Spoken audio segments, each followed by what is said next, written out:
All right. Today I will talk about JavaScript and cancer. Some people doesn't see a difference between JavaScript and cancer.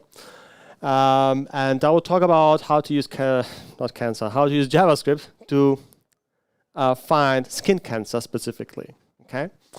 How I develop a solution that is actually used commercially. So that's something that is used by the dermatologists already. So here is the mouse. So what's the story behind it? In 2007, I started my PhD studies, and I was thinking about what should I write about, what should be my topic, and it came out that using machine learning for some medical case would be a good idea. And skin was one of the, let's say, easiest way to actually develop, because the skin is just taking a photo. And you don't need to have special devices. You need to have a special device like this one that I will show you in a minute. But it's much easier to take a photo of skin than your liver or your heart, for example, right? And so I started. And the first question was to my colleagues at the university, okay, what is the database? What is the size of the database that we have? And my colleague came, okay, we have a huge database of 53 images.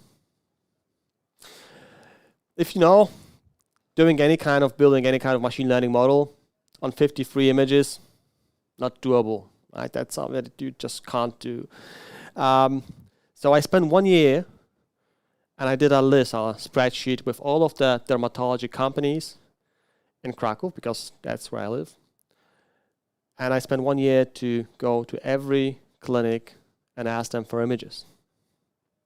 They refused. They said, we want money for that. We can't because privacy, blah, blah, blah, this kind of stuff. After 1 year, one company gave me 5,000 images. So you can imagine my colleague he collected a data set of 53 images, and I came back after 1 year giving him, look, we have 5,000 now and 53 images for this research. So that's something that I did 15 years ago. So you can imagine I'm looking at such images. I'm investigating this kind of images for 15 years now. I'm not a medical doctor, but if you show me your mole, I will tell you what it is, because I saw so many images already. For this case, I also prepared for you a Docker image with some notebooks if you would like to reproduce some of these cases that I will show you. Okay, but that's after the presentation. In the meantime, when I wrote my PhD, I finally graduated. I obtained my PhD degree a few years after I found this data set. I was thinking about, okay, that's a good model that I have built. Why actually we shouldn't apply that and give it to one of the devices so that the medical doctors can use that? Okay, and I found Heine, this producer of devices from Germany, in Munich. They have invented dermatoscopes. So the first devices for dermatologists were invented by them, and the next device that will come to the market will have my software there. So the medical doctors will use that. What is interesting also, because I mentioned 5,000. Now if you want to do a research on skin cancer, because I started in 2007, you can easily go to ISIC archive and download, 35,000, just like that, and start your research. So now it's much easier to do this kind of research than it was in 2007. So how I started, because the question is, okay, that's cool, cancer, great. Cancer is not great, but great that such a model was developed with JavaScript here, okay? So the first POC, I use PhoneGap, I use Cordoba. Remember this kind of technologies? Yeah, doesn't work so good. Well, now React Native, That's the current state of the, let's say, POC, next POC of this app. And also TensorFlow.js. Anyone heard about TensorFlow? Everyone heard about TensorFlow, right? And there is a JavaScript version for it. That's pretty cool. All right, this was actually how the first app looked like on the, locally, as you can see, totally rubbish. Just with the ABC scoring metric with the asymmetry, border irregularity, and the number of colors visible on the image. So quite simple. Not really useful for the medical doctors, because that's something that they do just by looking at the image. It's for them, it's more useful if we just find, probably the best would be all of the patterns. Okay, let's talk about cancer just for a few minutes to explain what is it about. Here you can see a mole, right? Here on the last screen. Skin cancer, there are different kinds of skin cancers. One of it is melanoma, the bad one, okay? If you don't cut it off, you will have problems, right? Because it will spread through the blood and pop up everywhere. But there are also other skin cancers that are not so aggressive, let's say. And all of them, all of the type of cancers, skin cancers, they have specific patterns.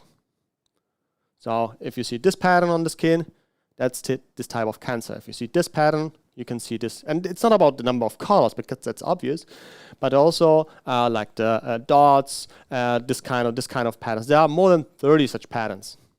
In my PhD, I found 12, something like that, 12 of such patterns that now I use in the new devices. All right, so why JavaScript? If you think about machine learning, because in the back it's machine learning, do you think JavaScript, it's the first language that you come to my mind, your mind? Right? Is it the second language that comes to your mind when using machine learning, building something? Not exactly, right? Probably you will think about Python or maybe Java, Scala, right? If you are more into big data, like Spark and so on. These are the languages that usually comes to our minds when you think about machine learning, right? So JavaScript is not the first choice when it comes to machine learning projects. A lot like many other languages, actually. A few years back, I did a presentation about Ruby. Yeah, I know. No one's like Ruby anymore, but at that time it was cool. And I showed them that actually Ruby is not so good as well in building machine learning models. The best library for Ruby for machine learning is PyCall, to call Python library, right? That's the best machine learning library for Ruby. In JavaScript, it's a bit better because there are libraries that works, like TensorFlow.js. Okay. So why did I use that? Well, JavaScript is quite easy. Not so easy maybe like Python, but it's easy enough. And it can be used on a phone. I mean, okay, if some of you use Python on daily basis, you know that you can also use Python on a mobile device, right? There are some solutions that allow you to build mobile apps using Python. Anyone build a Python library, a Python app for mobile? Briefcase? Yeah, Kiwi is another one. Yeah, exactly. So it's possible, but no one does it now, right? It's very, very rare. It's easier to actually use React Native to build a mobile app in this case. So that's one of the reasons. And actually, another reason why JavaScript is not the one that you want to pick is because if you put it on the front end, it can be easily copied, right? That's the bad thing about JS. So another topic, have you heard about MLOps? Any one of you use MLOps in your companies? Really? Okay. So next time I'll do a talk about MLOps, about MLOps. That's a quite new topic, where it's not only about developing a model, building a model itself, but also give it to the public, right? Deploy it to production and maintain it, the model. It's a whole process. It's like DevOps, but for machine learning, okay? So building pipelines, work on the data, right? Data engineering, for example, also testing the models, because it's not good if we put a model to production that is actually perform not so good compared to the previous one, right? That's also important. And there are many, many aspects here how MLOps is important in every actually project, not only the JavaScript one. So how we did that, as you can see, that's an iPhone 6S, not the newest one, okay? But I got this extension kit quite a long time ago. And this is an extension kit from Heine. Here you can turn it on. And you can put this model on the device, which is a good solution, in the meaning that it will just work just now, right? Because executing such a model doesn't require any super GPU power, whatever. It's quite simple. Running, not training. And the second approach is actually to have, for example, TensorFlow servers, when we talk about MLOps, and actually have different apps that will use that through connection, through network. We'll just send the image and get the prediction what kind of mole it is right back as a response. Which of these is better? Actually, both. On one hand, you need to give the doctors possibility to work offline, but to be precise and retrain the model, you should actually allow the solution to be able to send this image to the server, to the service, and allow it to retrain, just to make it more and more precise. Anyway, the models that I have created are better than the dermatologist, so it's good enough, but make it more precise is even better. All right, so let me show you one thing. Click. I have some notebooks for you because that's our machine learning presentation here. All right, that's all on GitHub, so you can easily find it there. I mentioned that JavaScript is better in machine learning than Ruby. And that's true. But how good is it? When we talk about the whole process of machine learning, it's not only about getting the model, but also extracting the features, working with data. Actually, most of the work of a data scientist, of a machine learning engineer is actually related to the data itself. And preparing data, not creating the model. If you don't know, now we have a data-centric approach. It means the architecture, choosing the right architecture is not so painful, doesn't take so much time as preparing the data, right? It's like garbage in, garbage out. That's how we say it. If you don't prepare the data properly, then you will just not get a well-performing model. So what kind of libraries we use? And when it comes to Python, we have pandas, right? We have NumPy. When it comes to JavaScript, we have pandas as well. And DataFrame.js, Recline, Dataflow.js, and so on. So we have more. What is very interesting when it comes to JavaScript, you heard this joke that every week there is a new library in JavaScript, right? That is popping, that is new. And that's also true for machine learning. If you search for machine learning libraries in JavaScript, there are more libraries for machine learning in JS than in Python. So why people still use Python? Because it's mature enough to use it in production. Because the libraries like pandas.js, right? It works. Like as you can see here, you can create series, you can create data frames. You can use this code just on your own at home. You can work around. Still, the way how you do that, that's obviously JS specific. Doesn't convince me, but it works at least. But if you compare it to the Python version of pandas, there's a huge difference. There's a huge difference when it comes to maturity, the features that are the most of the libraries that I download and check on JS just doesn't work. Familiar with that? Anyone? JS that doesn't work? That's typical, right? So pandas, that's one thing. For data frames, easy to manipulate the data here, filtering and so on. This is something that works, and technically you can develop a machine learning project using JavaScript, right? Because that's, I mean, at least you can do manipulate with the data using pandas.js. Limitations, well, a lot of limitations here. But there is one thing where actually JavaScript is better than Python when it comes to libraries. Visualization. We have matplotlib, we have cburn in Python. In JS, we have hundreds of libraries for visualization, right? Just to mention a few, D3.js, React Viz, and so on. So that's one of the advantage of JS for building machine learning, not just for cancer recognition, but in general. All right, I mentioned TensorFlow.js. Everyone knows TensorFlow.js, right? But what is the most popular library across all of the languages for machine learning? It's scikit-learn. Anyone heard about that? Okay, so why scikit-learn?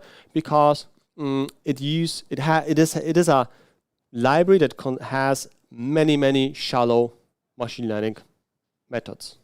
And most of the problems that you face, like 80%, can be solved with a shallow method. Not deep. Shallow means not deep, right? Deep neural networks, that's something that is complex, big, and takes a lot of time to build. If you can solve a problem faster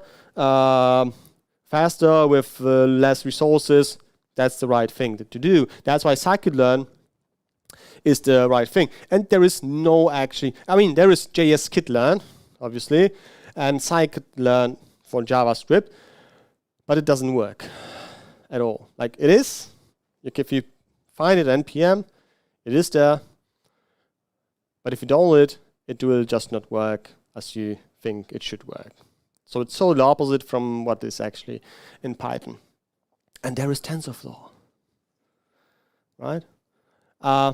That's the one library that works really in JavaScript. When it comes to all of the libraries, that's the one that really works.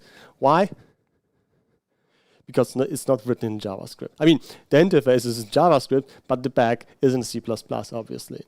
That's why it works. So same as Python, TensorFlow is not written in Python. It is famous. I mean, TensorFlow is famous because of the Python version, because there is that interface in Python. But the back is written in C++, right? So that's why it's easy to develop different kind of interfaces, like the JS, for example. Do you know what's that? What of method is here? Anyone? Please. That's a linear regression, one of the simplest machine learning, let's say machine learning method. Some banking companies, they say they are machine learning companies for years because they use linear regression. That's a very simple machine learning method. And here's an example how to do that, how to use that. Easy, require, and it works. Obviously some warnings, that's clear. Right? So we have different kind of levels. One of it is actually the API, the interface, and the Python is the most popular, but we have it in C++, we have it in Java, we have it in Go, we have it also in JavaScript, and this is what I use for the skin cancer case. All right, so here are some examples. I will leave it for you to try it out at home. Some last functions here is actually how we predict, right? The predict method. Here are how we combine the tensors, right? The tensors, so here, the circles here, right? The TensorFlow, how they connected. It's a graph, obviously. And this is how it works. We can train, then predict the value. And we have also as I mentioned. I mean, TensorFlow is used for building neural networks.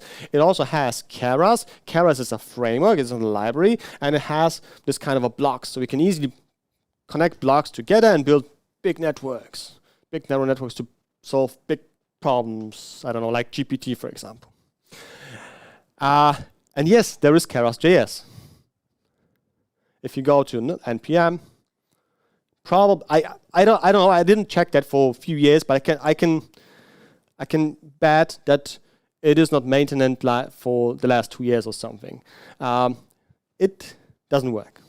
It didn't work 5 years ago. Doesn't probably not work now.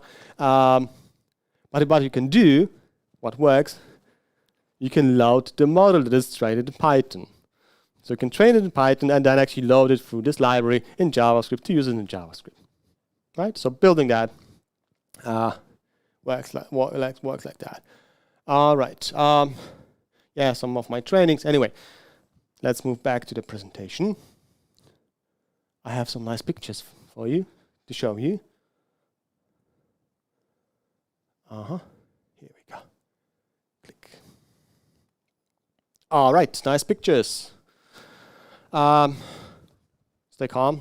That's just cancer. So we have 3 moles here. Which one is cancer? Is skin cancer? Who is for the number 1? Who is for number 2? Who is for number 3? Number 3. Okay. Anyone for other ones? Number 1? 1? Okay. Okay. It's number 3. Why? Let me show you. Do you see a kind of a blue-gray color here? Do you see it? I mean, okay, the lightning isn't perfect, but there is kind of a here area of blue-gray area.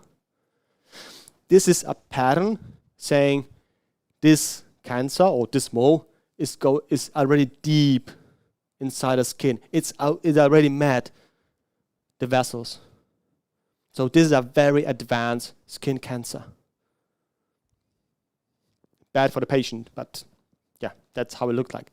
It's weird because it's blue, kind of a blue-gray, right? Why blue-gray? This one, that's suspicious, but that's not a cancer. That's suspicious because of the some patterns, like here the stripes. Here, it's not regular, right? Also, might be a cancer, but that's only suspicious. And this one is just a normal mole, no cancer here. Right? So this is how it looks like. So how do I have more pictures, don't worry. But just skin cancer this time. How do medical doctors do that? They recognize cancer by using some metrics, some scoring methods, like the asymmetry, border, color, and differential structures, ABCD. Scoring method, 7-point, where you have 7 features, Hunter score for multi-layer moles, images, 3-point score, and many other ones. So more than 30 different patterns just for melanoma. Many of such patterns that they need to find on the image and to recognize that. All right. So where is the cancer? Why is it blue? I can tell you. If you see here, what kind of light is that? It's called the visible light, right? So the normal light that we see. But you can also use different wavelengths of light to find out what's under the first layer of the skin. Infrared, UV, for example. So, where is the cancer? Tell me.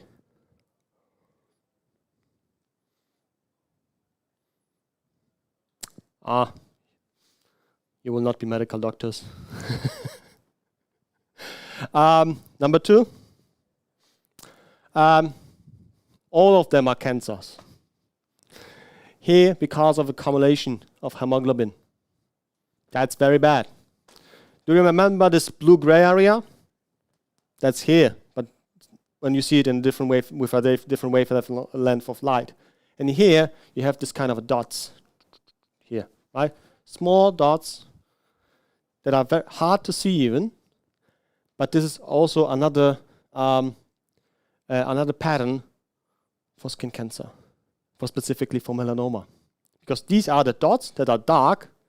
For example, on the first layer, it might be totally dark, but if you look on that, on this, using this wavelength of light, you will see this kind of a dot. It means it's going deeper into the skin. Oh, and that's how it looks like when you use the binarization method to find out the patterns. And this is what I did, what I used for my PhD to find out the patterns, the regularity, for example, and so on. And here you can see easily the whole inside, right? I know, no JavaScript here used. That's all Python. Oh, here we go. If you zoom on it, you can find out. Oh, it's quite irregular. I mean, that's not a big problem here. You can see it. That actually it's still irregular, but it's quite symmetric. Not too many colors, not too many patterns. That's not a cancer, by the way. All right. Let me show you some code. More code. Here we go. I'm sorry that I have so many notebooks, but that's what I do for a living. I just write code in notebooks to show people how it should look like, how you should develop your machine learning models. All right, here we go. 3 years ago, that's the one that is public, actually available. So first of all, what we need to do is to work on the border removal, right? Oh, is it cancer or not? Obviously it is, right? Because blue. Blue, if it's not by a pencil or pen or whatever, then it means cancer, okay? Yes. I hope you learned something today. But what we need to do is to take, whatever is here surrounding, because as you can see here, that's also round, okay? So sometimes they use this kind of device. Sometimes they take a square. Then we need to just take the one that is interesting for us, right? So we need to remove that and just focus. Take the skin color, focus just on the mole itself to find out if it's a cancer or not, or analyze the patterns here. There are hairs. That's another thing that I would like to talk about later. All we have here. Sorry, I didn't load it before. Here we have this asymmetry checking, right? So how to check the asymmetry in the easiest way? If this mole is if it's symmetric or not, right? This way to find it out. Or what you can do it also this way. So 8 times, right? You can have 8 zones, right, to figure it out. And that's what we did here. We did even more. We actually used this kind of a squares to find out if it's really symmetric or not, right? And then we have the values. The higher, the more asymmetric the values are. Okay. Oh, cancer or not? Tell me, is it a cancer? Obviously, it's not a cancer. Because this is old skin here. That's old skin. It will just go, yeah. That's not something that is a cancer. Anyway, yeah, that's obviously not a cancer. Here we go. Yeah, sharpness, blue veil. Oh, the blue veil, right? That's something interesting that we have developed. We have developed here a network to find out the blue color in the image. Okay, that's something that you can go through at home. All right.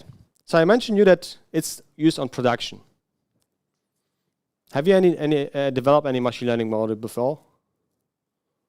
All right. Do you know what to do to make it production ready? Okay. So let's talk about black, white box. Here's a Python code. I will show you some JavaScript in a minute, okay? Python code of a network of 3 layers. Very simple one. And here's the training. Accuracy, 98%. Perfect. And these are the weights, just from one layer.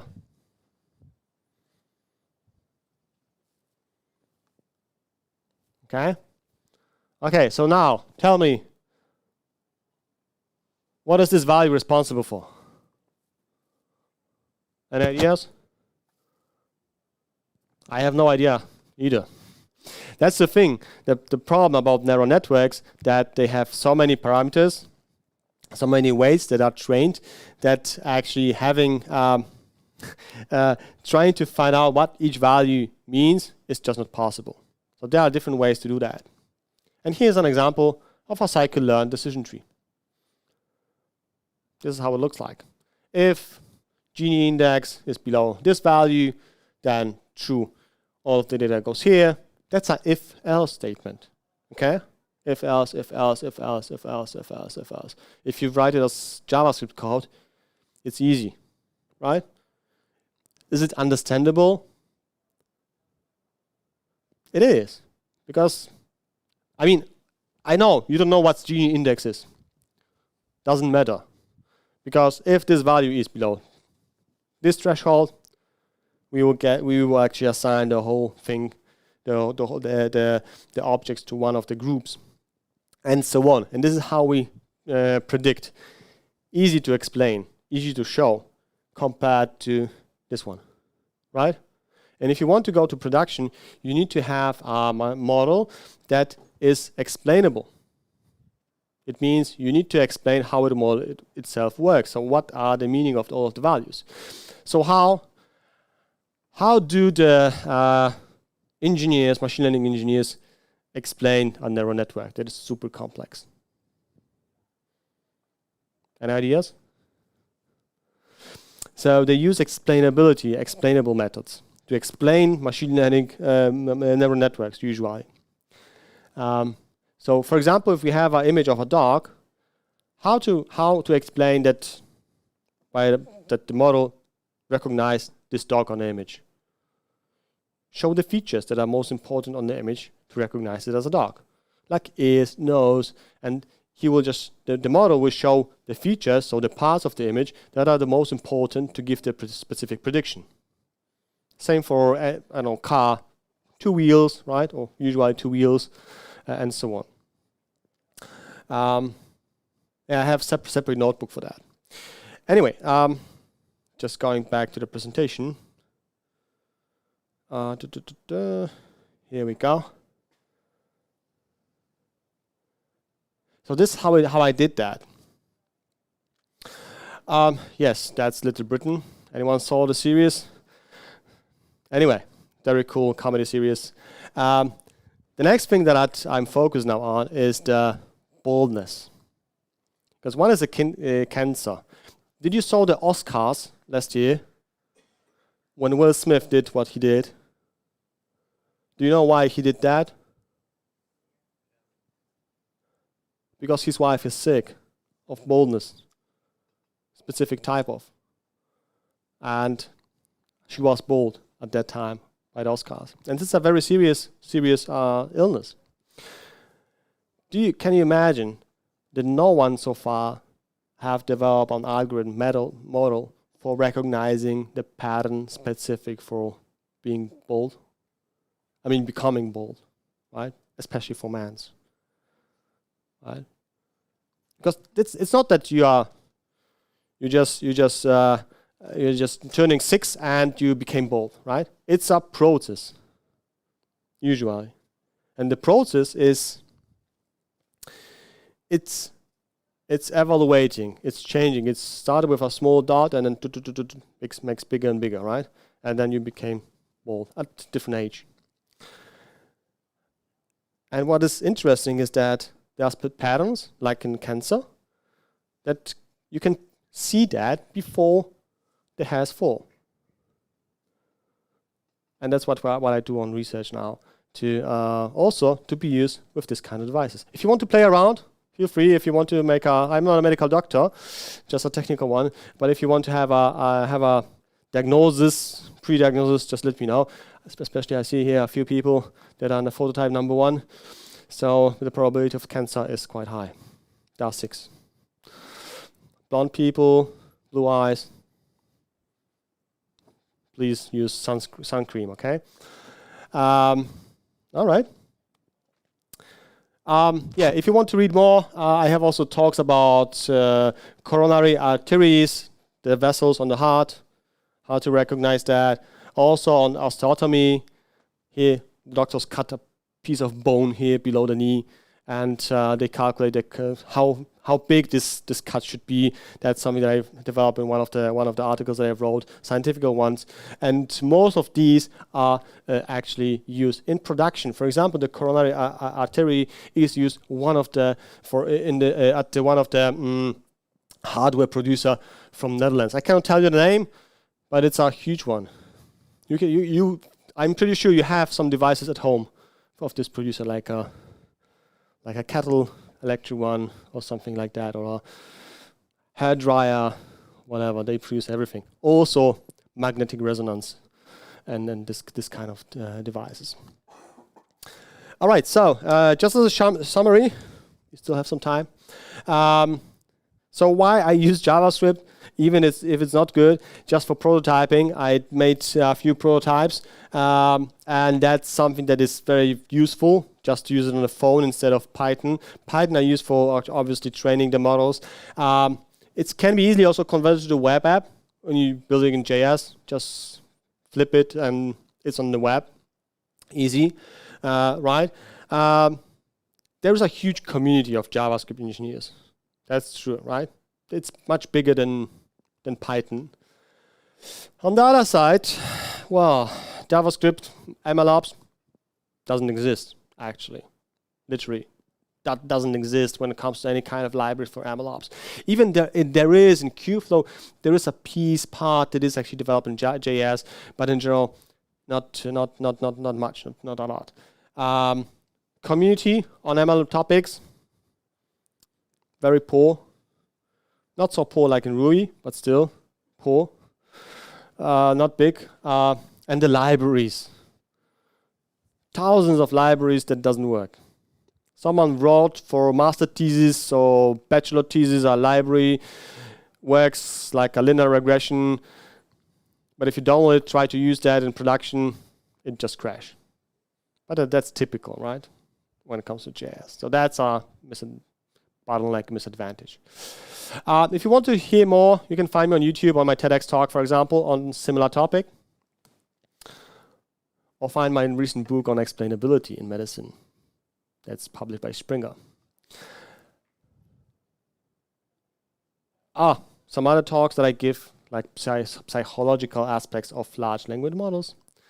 If you want to learn more about how to build a extrovertic GPT or choleric GPT, that's the one to attend, or talk about how to fool a neural network, how to change one pixel on an image to change the recognition to prediction of a neural network from a car, let's say, to a monkey.